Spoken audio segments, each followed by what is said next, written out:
Hello បងប្អូនថ្ងៃនេះគឺមានភពសំណាងណាបានជួបជាមួយនឹងអាដាមនេះអាដាមគាត់គឺជាប្រធានខាងថាពជាការពារមិនប្រធានអនុប្រធានពជាការពារប៉ុន្តែដូចជាប្រធានដែរព្រោះប្រធានគាត់មិនសូវជារវល់ទេគាត់រវល់តែវត្តទេឥឡូវនេះគឺបកគលឲ្យអាដាមបុនប្រធានឲ្យមិនអញ្ញាខ្នោអញ្ញាញអញ្ញាខ្នោអញ្ញាញណែគាត់ហើយបើតាមសម្រស់របស់គាត់ណាបើយើងភាសាគេហៅថាស៊ីចុកល្មមស៊ីចុកប៉ុណ្ណេះហ៎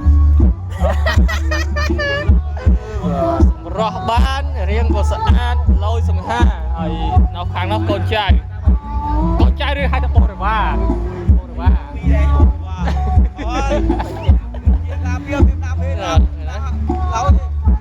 យខាងនេះក៏នេះដែរlike ថាតើអាដាមបណ្ឌិតប្រធានវិជាការពារនេះគឺសម្រស់បានណានេះសម្រស់បានហើយ